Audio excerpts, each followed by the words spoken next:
if that's the enemy team's Diablo, our team's Diablo. Isn't that how it feels? It's how it feels. He doesn't rip you up and smash you against the wall and just be like, I'm gonna let you know when I'm done with this here, you know?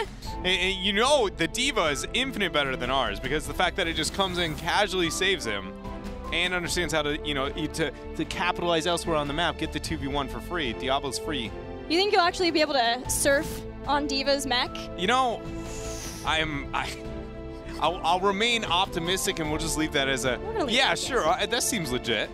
I am seriously so excited for D.Va. I'm more on the Genji hype. I'm on the Genji hype train a lot more than I am onto the D.Va. I'll be honest. I just feel like the impact that he could have is really devastating for the competitive scene in a positive and negative way, depending on, how it works out with the synergies of every other hero in the game. But right now, he's just so fun because you just get to go in and you get to go out, and you don't get to do one or the other if you aren't just doing well. You know what I mean? When you're doing good, you can feel it, and when you're doing bad, you can feel it. Yeah. And that's really satisfying. It's telling of a player. We got to see some Genji play in the 2.0 live stream too. That was really fun to see. Snitch show some Genji play. I had fun with that one. But guys, we are in the middle of NA, so let's talk about that. B-Step up 2-0 over No Tomorrow. And this could just be what seals the deal. B-Step choosing Sky Temple for Game 3. B-Step going for the clean sweep here on Sky Temple. Nothing seems too strange about the map choice here. It's going to be another map that is kind of revised or, returning towards North America. The fact that Sky Temple, again, was another one that used to sit more towards the top. Fell out for a long period of time, but it seems to be picked up quite more here in Part 2. Yeah, for the members of B-Step, one that we've seen for a long time that they like. They're 5-5 currently on the Battleground, so sitting even, but have played it a lot, so still feeling the confidence despite that record. Whereas it's also a common choice for No Tomorrow. So both teams feeling comfortable here, but does No Tomorrow feel comfortable being 2 games down in the series? That is more telling. I mean, doubt it at this point. They've had such good success recently that I feel like, if you were to tell them themselves that the fact that you would be 0-2 in this series, they can't be starting and feeling good about that. The fact that they were able to take out Gale Force last week, you feel like you'd be walking into B-Step and going, that's a maybe not easy opponent, but one I should very comfortably be able to take out in a best of 5. We've seen Lunara picked twice for B-Step. Both teams love Lunara specifically on Sky Temple. Both teams pick her late. But knowing that for each other and knowing that B-Step has prioritized her twice now, I'm wondering if No Tomorrow will be willing to amp that up in the standings, their hero standings, known as the draft, a little bit more. But No Tomorrow choosing to ban Muradin, so switching things out again. Does that mean that they were going to just open with the Arthas first pick? I would think they would get Zarya, but that's a good point. It's just, interesting how that plays out, because then, okay, so Tassidar's removed. Let's find out. No Tomorrow loves Zarya on Sky. It's gotta, yeah, I mean, I agree with you that I think the Sky direction, but then I just fear maybe you lose a little bit too much because only Vala out of any of your, standard enable heroes, other than, I guess, Greymane is the only other one that I'd be worried about if I'm B-Step, so we'll find out. What B-Step does in response to the Zarya pick, I think almost means more than the Zarya itself. Yes. I agree. Only 2 picks to try to figure out the drafting of No Tomorrow here for Sky Temple. There's Arthas still up. They could take that away. They could punish No Tomorrow for banning Muradin and then not getting Arthas. But there are also globals to consider. Falstad and Dahaka still remain for both sides. B-Step, they've only played Sky Temple once in Part 2, but did get Dahaka to make sure that they did have some global pressure. I just feel like a Vala Arthas for B-Step here would be so comfortable. You just want to remove the Vala, Zarya, and the Ariel trio. Never letting those go over to your opponents. The only other ones that work decently would be like Zarya Greymane's okay, but it's like Gul'dan, right, is another one. Lunara is one. And I feel like that's the direction No Tomorrow may go if the Vala ends up being taken by B-Step, but it's not nearly as impactful. Vala just can do so much more than most of those, and they just ignore it completely. So No Tomorrow has an opportunity to take a draft that, for a lot of the world, is considered just the best composition to run. So you would like to see Vala Auriel picked up straight away? Yeah, just take it. The 3, they don't have that good of maybe clear itself when it comes to, you know, normally you want that in a map where you run a 4-man that's really wave clear oriented and you win the 4-man on top of it. But it's still so impactful on a skirmishing map like Sky Temple. It's very, very good. Unlikely for you to lose any of the shrines. You are going to struggle when it comes to some of the macro play, but there's only about 10 minutes of macro at most you really have to worry about on Sky Temple. I believe they will probably get Vala, but I don't think that No Tomorrow will pick Auriel here. Could be wrong. They may change things, but in general, No Tomorrow do not get their support before second bans unless they want Malfurion. Yeah, that makes, you know, a lot of sense, and they, in fact, let it go through. They pick themselves up the Arthas. No Tomorrow, another terrifying draft so far. Do we see B-Step actually ban out the Auriel? Because what B-Step has managed to do with their draft is they've got the Lucio before anything else. They can ban out the Malfurion, pick up the Auriel, and run into a double support. And just completely just screw No Tomorrow for not picking the Auriel up. They could, although they told us that was old school B-Step. We don't play that style of B-Step anymore. That is true. Then if that's the case... But it is tempting. Yeah, it is. And, you know, if that is the direction they move, I would like to see... I still think the Malfurion's impact is just too great. Just period. You know, you still should look to be removing that, even if you aren't going for the support choke. They instead ban out the Auriel. No Tomorrow already looking at Lunara. They understand. Quick ban for Lunara to cripple the damage possibilities for B-Step in this round. So with Lunara removed, the standard go-to here for B-Step. For backline... Falstad's still up. Yeah, it's just got to be more on the globals. I'm thinking either Falstad or Tychus. Tychus because they know that No Tomorrow is almost certainly getting a third warrior. Unless No Tomorrow wants to play Sky the same way they did versus Gale Force and get Zeratul instead. Like Zeratul Malfurion, but Tychus is maybe a possibility there, but Falstad too, and Greymane. To go Greymane Tyrael for B-Step. Huh.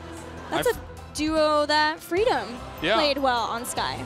Yeah, they did, and it's an amazing duo. I just didn't really see that the direction that B-Step's going to go, but they feel very comfortable on a lot of those heroes. There goes the Malfurion that, you know, No Tomorrow was able to pick up by the fact that they forced either a Malfin or Auriel ban, and B-Step went towards the Auriel. What is the last pick, though, here? Falstad is still a thing. To match the global of the Dahaka on the side of B-Step, to be able to have a little bit more boss control, it fits their comp very, very well. It does, but not their general hero pools. Not saying they can't play it, just saying they wouldn't normally. This would either be a third warrior, but Dahaka's gone. So a Casanova pick in some regard. Oh, they're going to do it. I honestly just expected you to shut me down and be right. That's weird that I was right for once. It's good. It shows the adaptation, the shifting, the flexibility that No Tomorrow are able to bring. Rather than worrying about their comforts itself, looking more towards their draft and their composition. It makes a lot of sense to see the Falstad picked up. Just didn't expect it here. I'm excited to see it play out here. What is going to be the last pick for B-Step? They have their double warrior. They need their backline. Generally, Tyrael would be played by K1 Pro, but so would Dahaka. So Kaf probably playing one of those unless B-Step's going to play triple warrior here. No way. There's no way you would go out of your way to pick another melee into that last pick Falstad. Like, that's my first thought. You know, maybe I would just go with a standard backline, consistent, reliable DPS. Tychus still up. Zeratul. Talk about a just dive comp out of B-Step here in this game. No Tomorrow has once again very powerful draft. So does B-Step here in this final game, but theirs is a lot harder to execute with the timing of all their crowd controls, with their limited damage between the Tyrael and the Dehaka. It's just they're putting a lot on being on the same page here in this what could be final game. Yeah, you've got Void Prison, but then Tyrael Greymane is already a difficult one to execute unless you've got the good coordination between the teammates, because the Sanctification needs to go down where you want Greymane to dive so he gets the full usage of those 3 seconds of invulnerability to be able to take someone out. There's going to be a lot of protection for the backline of No Tomorrow. Heals from Malfurion, Twilight Dream against that kind of dive, and there's Gust to be able to slow things down, besides the fact that you have Arthas who can sit on somebody and Zarya shielding. So both sides have these coordinating type heroic abilities. It comes down to who can execute those the most, and of course, because it's Sky Temple, who can steal the bosses. Yeah, that is going to be a lot of it. I do feel like No Tomorrow's comp is extremely forgiving, though, compared to that of B-Step. So I feel like if B-Step manages to, you know, with the final pick of the fall set, if they do manage to win this game, I feel like, you know, is beyond worth it, showing that they can pick a very, very difficult draft to be able to run, not have a major advantage in anything other than just being able to execute the draft well. And if they come out on top, you know, a well-earned series, I feel like, for them in this game number 3. Both No Tomorrow and B-Step making adaptations in their play as we know them. Let's see who reigns supreme here on Sky Temple.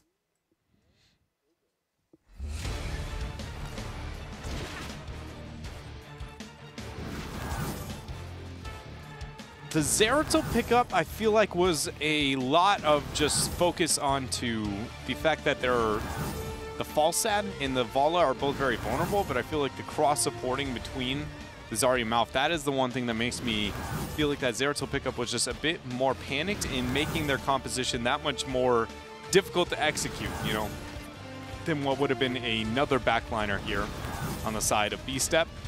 You're going to have to make things work, show that they have a lot of lockdown, because this is, you know, we see teams that have lockdown compositions, and sometimes it just looks unstoppable. It really does. You're just like, well, there goes the first crowd control, here goes the second, and how do you stop this? But other times we watch it, it comes down to just looking like nothing can ever die, period, right? It comes down to how effective you are when the CC lands, and then how well you can chain them together with the next. Yeah, both of these teams have abilities that could be devastating to the team if not executed correctly. Even if we look at, you know, boss control, No Tomorrow has Expulsion Zone and Gust, but they have to make sure that those are not used at the wrong places. They're placed down when it is absolutely necessary and not forced out before for B-Step, but B-Step kind of are in the same boat. They have Sanctification and they have Void for team fights and Sound Barrier. So the communication for both of these teams is going to be put to the test, and whoever is able to execute all of those things correctly when their backs are against the wall, that is who will give us the win in Game 3. And frankly, I'm hoping for No Tomorrow. I want to see more games in this series, Dread. I'm going to be honest, I just feel like their comp is so strong that I don't see, unless they make a colossal, just absolutely catastrophic mistake, I just don't see how they lose this. With the Zarya, Vala, Malf, and then having the Arthas and Falstad for not only more heroes that are very effective on their own, but then having solid CC, it just feels like No Tomorrow really has to make the mistakes. I mean, but like I said, B-Step does have a draft where they can force the issue, they can dive and be extremely aggressive, and they're successful with that at all because of the Holy Grounds, because of the movement speed from Lucio and the Void Prison of Zeratul. They really can take what is a level lead and make it a 3-level lead in what feels like the matter of 1 R but. No Tomorrow have shown us this before, where they're willing to give up some early objectives, like on Towers of Doom when they were willing to give up 2 of the temples or altars in order to get things going in the bottom lane. And again, they're doing just that. They've taken out 2 towers, they've taken out the gate and the well, importantly, in the bottom lane for that next temple phase. But what was the cost of that? They lost all of mid-temple, so those towers are going to be gone there and some damage put onto the fort. Now they're rotating up. McIntyre is harassing Talking Trees slightly, but B-Step is going to be able to fight over this top temple. See what they manage to get, because for now it seems like the 2v2 is enough to turn No Tomorrow off of trying to get this capture. You're going to move up. McIntyre and APM are going to be there. Urho all by himself here. He is not going to make it out here. That is going to be the first kill of game number 3 going over to B-Step. It's just whether or not, you know, elsewhere on the map, B-Step has made so much happen. Talking Trees actually can go down here. He will if he gets the auto. That's it. McIntyre. The reason he needed to get the auto attack to 100% get that kill is because then when the shielding comes out from Falstad, if he somehow manages to survive the entire first burst, he can just teleport out, vorpal back, get the auto attack, break the range of the shielding, be able to get the kill, and he goes down. But if you don't do that, McIntyre actually, by a fraction of an inch, could have let him live. That is, you know, Zeratul is, I learned conveniently after 2.0, I played too much of him. He's level 35 for me, which isn't like insane for all you I play one hero fans at home, like the murky mains. Casa? Drag? Gone. But you know, it is quite a bit of Zeratul. Just a little bit. Just a lottle. You know, we're bringing that one back. It's good though, because you can talk us through exactly the right plays that McIntyre needs to make here. It's just a combo of abilities. He's a very interesting hero. On like, it's intricate. You have about 20 different ways to approach legitimately every skirmish, and out of those 20, only one is the best. And trying to figure that out in a quick amount of time and then executing it properly. But in this game, in these shots, B-Step has got the 3 kills. They're ahead in experience. And they're, I want to say, debatably behind when it comes to actual HP on shots, though. Just purely based on the fact that No Tomorrow got so much damage out on the rotation from bottom to mid to where I feel like they're just slightly ahead. It feels very even because if B-Step can get heroic abilities before No Tomorrow for that next tempo phase, they'll be able to control a lot of that. So even though No Tomorrow did take out the towers in the well, if they can't actually contest the temple, and there's Bruisers and K1 Pro here in the top lane putting damage on this top fort, it is hard to tell, very difficult to tell actually, if No Tomorrow's moves in that first temple phase, which is very unconventional, is going to pay off for them. We're about to find out here. B-Step not 10 yet, so that gives No Tomorrow an opportunity. Falstad getting the flight down. Urho flanking with the Arthas, finds Greymane. They're going to try and force the Haka, and Zeratul are not here for B-Step. Beautiful route. Arrow's already there. King Caffeine's first kill for No Tomorrow. They move out of the range of Archangel's Wrath. No heroic abilities still for B-Step, as No Tomorrow gets the kill, now has temples, and importantly takes the fight exactly when they needed to. Gets a kill right before B-Step gets heroic abilities, so they could make sure to get the shots from this bottom temple, which they set up for by losing out in the first one. Talking Trees does have to be careful if he wants to rotate upwards. Zeratul has just casually been kind of hanging out there waiting for a poor rotation for about half an hour. Him and Greymane. Oh, he's going for it! He's gonna be seen! No! You've got 2 dive heroes! Not like this! Talking Trees, can you get away? He gusted. He burnt the Gustaroon. He made it out. That's all that matters. I was watching that slow trap being set up for about 45 seconds there. It's nice to know that Talking Trees was able to make it out here, but B-Step has the structure advantage here, and not the structure advantage. They're still down because of, again, the pressure that No Tomorrow put out, but they've lost their experience advantage that they had, and that is probably the most important thing. Haka and Falstad still doing the global thing up top. The Giants are going to be started. Who's going to come out on top? Look at McIntyre sharking around. K1 Pro's here too, and look how grouped the members of No Tomorrow are. McIntyre dives in after Jagger JK will go back in. A 2-man, a 3-man Void Prison so far. But the Void dropped and no kills were yet to be had. The Giants were captured. The drag in cleanse coming out from No Tomorrow. It's going to keep Urho up for now. Beautiful flash coming out from iDream. Got a little bit of poke. But the members of No Tomorrow still debating if they want to be able to get that fight. A beautiful route. Twilight Dream is going to land, but dodged by McIntyre, actually teleporting and then vorpaling back. I saw the boss winding up for the stun, and I was just like, slow motion, run. I really thought they were going to get stunned, but they all got down and out before he dropped the big stun. Thankfully, No Tomorrow still had Gust at that, because things were getting hairy. Because of that, No Tomorrow didn't end up stealing the Giants, but they did get out of that pretty scary fight. The setup from B-Step to get 3 people in the Void Prison to start. McIntyre was looking for somebody with a poor rotation, found an Urho, and they get the kill. No Gus up for 18. Good root, but oh man, Dahaka with that burrow. They're gonna even expulsion zone him out, try and get the pick onto K1 Pro, but he burrows down. No more Rain of Vengeance left. That Howling Blast is all they have to be able to get this kill. The Sanctification, B-Step looking to turn it around. Another zoning roots from Tiger JK says, please leave my team alone. And we see ourselves just in another trade. No kills, just trading. Everyone presses R. What's going to happen? Effectively, not much. Hey, they could have hugged each other, and we would have had the same result at the very end of that.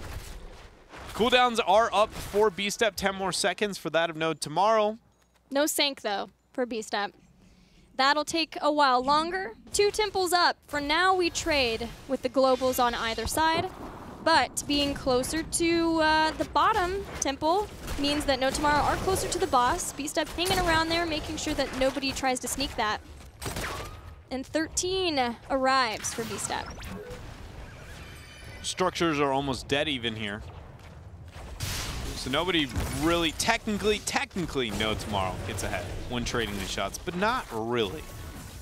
Whoever ends up winning this fight, B-Step has moved up to try and start it. Dahaka looks like he's going to brush talk down. He even stepped off of the point just to scare No Tomorrow away, but No Tomorrow getting back.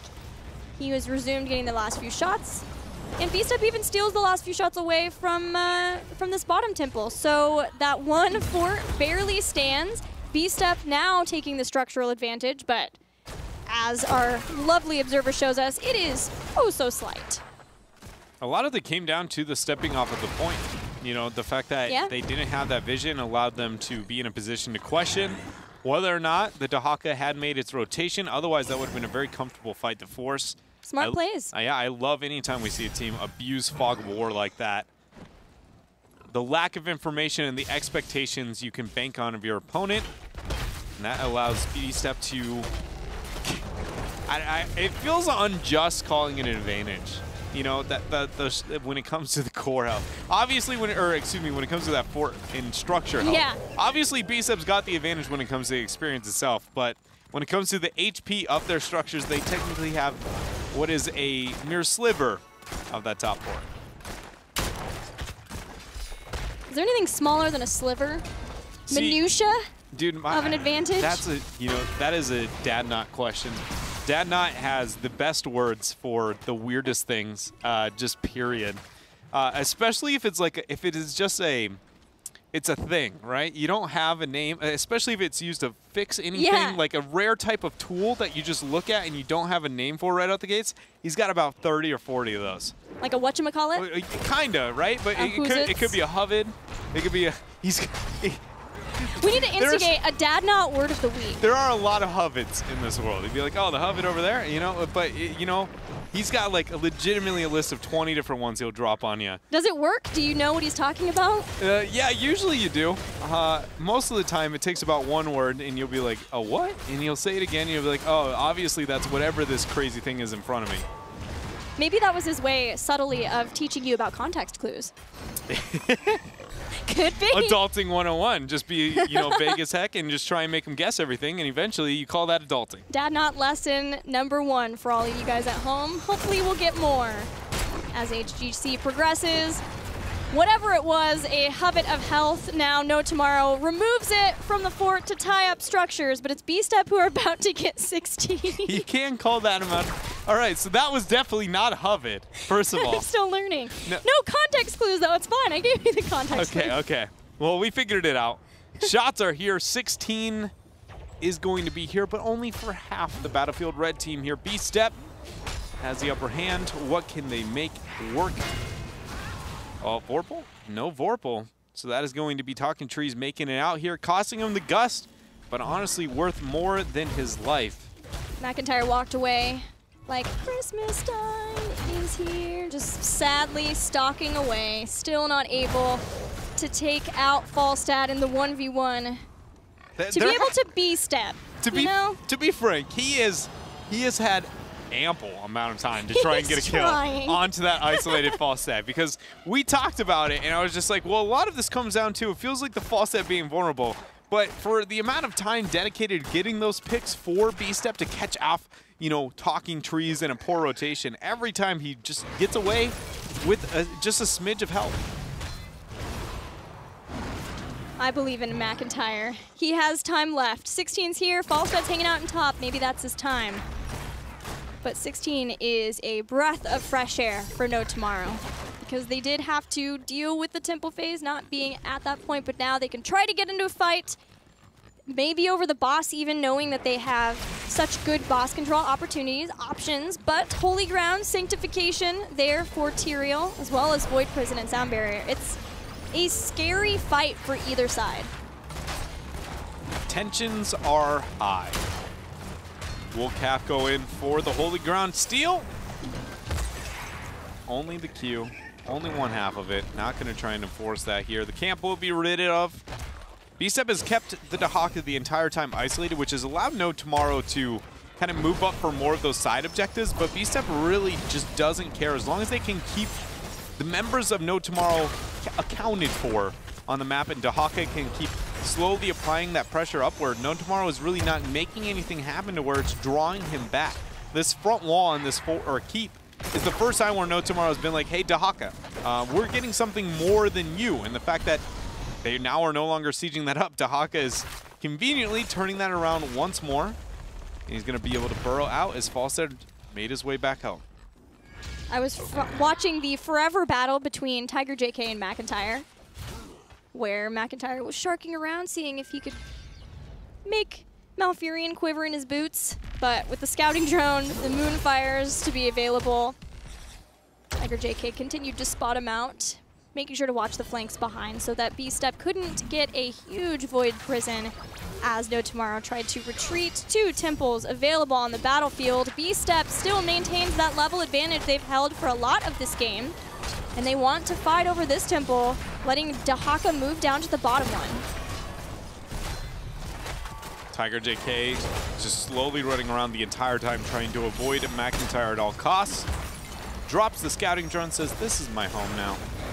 Does not want to leave away too far, even trying to cut off that rotation of the Falstad. For now, the 2-man Howling Blast is going to force the flight and the Sanctification.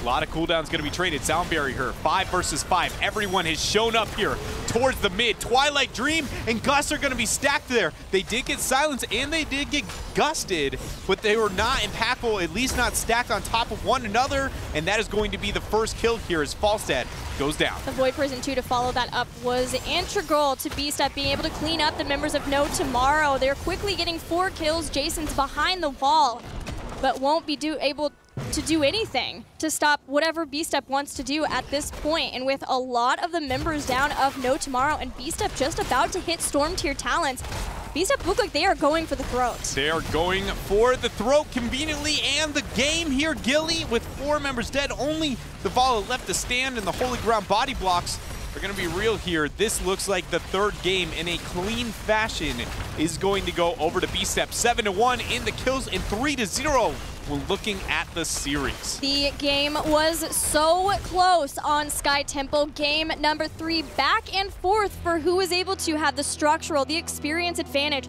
But B-Step, like with the other games, maintained a clear hold. And in the one team fight that mattered for them to be able to close things out, that's where it came down. The Twilight Dream and the Gust, like you said, went out at the same time, but the Void Prison was amazing at allowing King Caffeine to jump in after that and be able to just drop down, get kills, and then chase them all the way back to the base. It does seem like B-Step is not only accepted that they are more of a late game team, but it feels like they are better even in the late game here today than they were even last week. You know, they managed to lose the early games really, really hard. Can they make it in the late game? And once in a while they were able to, eventually barely winning the series. But now it feels like the early game is not only is it just not bad, it's actually good, but then their team fighting in the late game is even more dominant than it's ever been. These fights aren't very close, to be honest. They are almost always a 5-0. You know, it isn't this, ooh, the trade's going back and forth here. B-Step just goes, all right, we're done. and just wins a fight. I think a lot of that comes down to the fact that B-Step never put themselves in a position where they had to wait until extreme late game to start getting those fights going. Yeah. They were a lot cleaner in the early game, and so they were able to start the minute they hit 16, they're like, we have an advantage, let's go. Let's get the fight that allows us to, if not win the game, just get a massive advantage. So B-Step doing what they set out to do, they told us they wanted to do, which is clean up the early game so that they are enabled to be able to make those fights happen a lot more often. And maybe we're just going to see more of it and not wait until 20 when all of their keeps are down. And they're like, hey, why don't we just 5-man mosh pit now? Yeah. They have found themselves a little bit more time, which has allowed them to seem more dominant in their team fights than maybe they actually were. And it's awesome to find, to be able to see this. It only kind of makes my questions of where does North America land after all the craziness of part number 2. So far, it just feels like it's still up in the air. That's all that did. Just pushed it a little bit farther to be able to fall back down whenever it decides all this craziness in the mix-up in the mid, because I very much was like, after taking out Gale Force Esports, there is no way No Tomorrow can struggle here. And then they proceed to get 3-0. Questions upon questions. That's all we get. For North America. No answers just yet, but congratulations to B-Step. This is a very big momentum swing to them. I knew that they were wanting to make sure they won this match because they're on a new patch next week, and who knows how that'll go for them.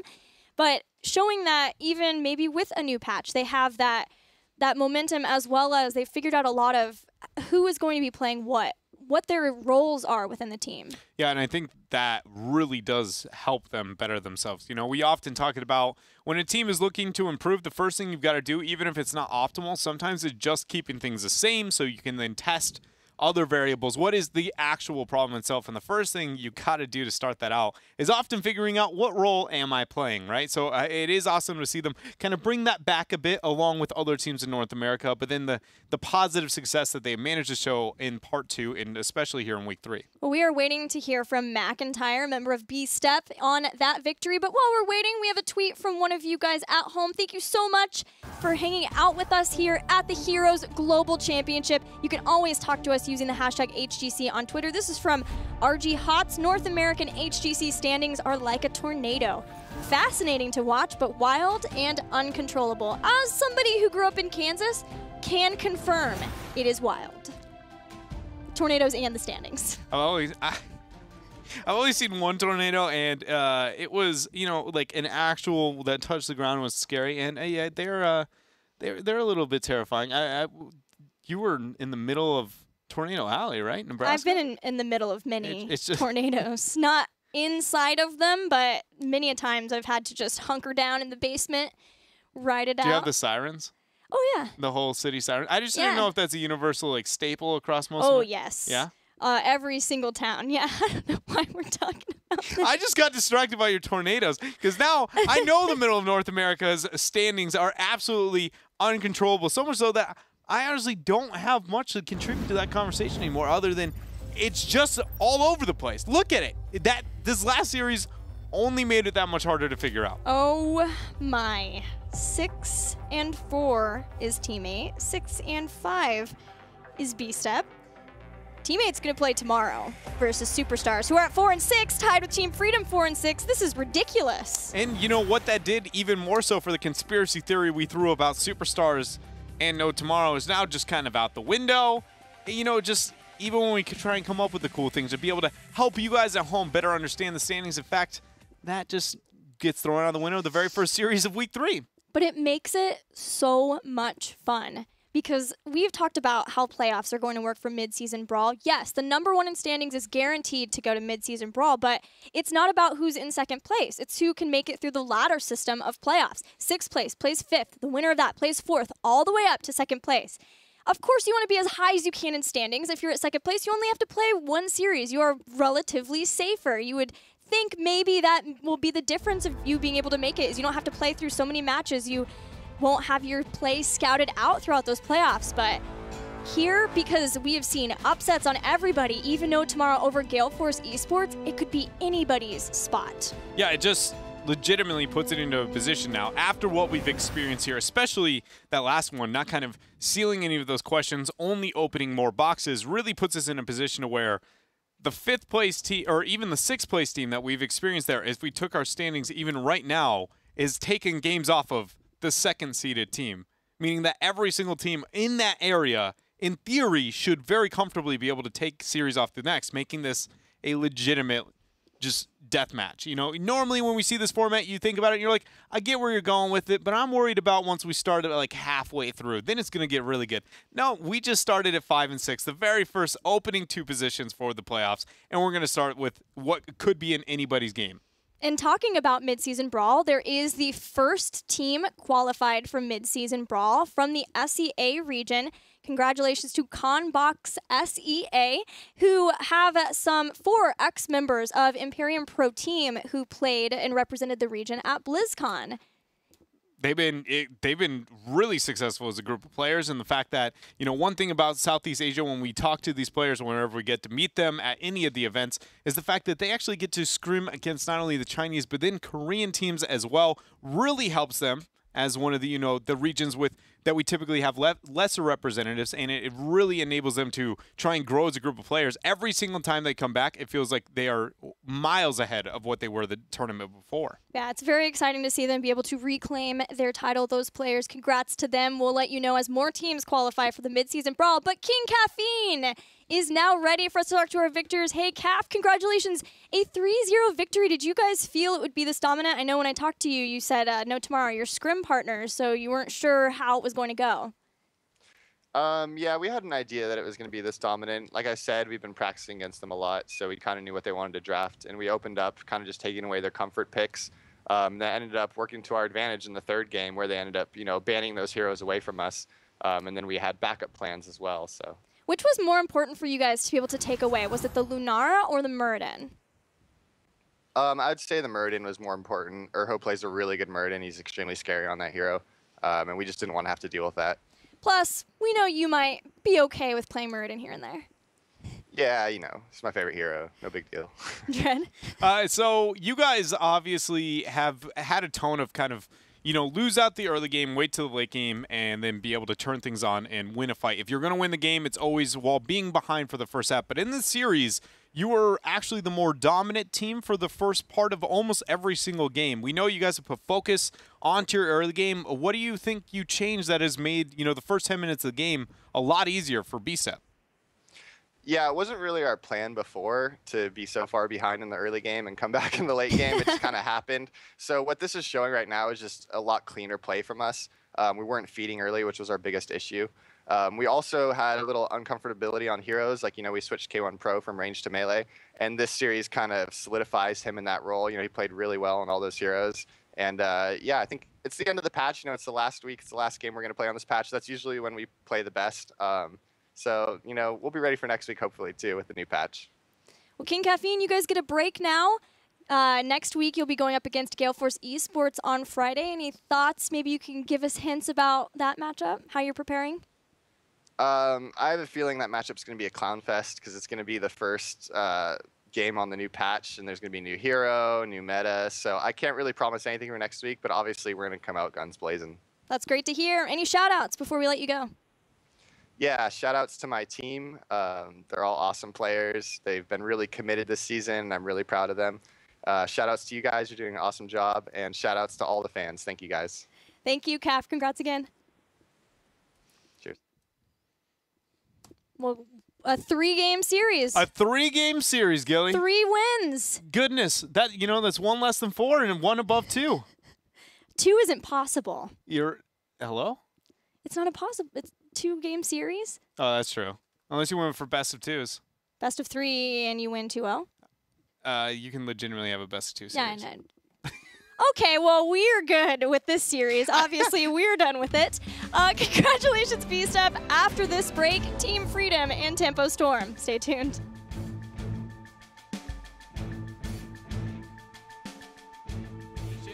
A lot of cooldowns going to be traded. Sound barrier, 5 versus 5. Everyone has shown up here towards the mid. Twilight Dream and Gus are going to be stacked there. They did get silenced and they did get gusted, but they were not impactful, at least not stacked on top of one another, and that is going to be the first kill here as Falstad goes down. The Void Prison 2 to follow that up was integral to B-Step being able to clean up the members of No Tomorrow. They're quickly getting 4 kills. Jason's behind the wall, but won't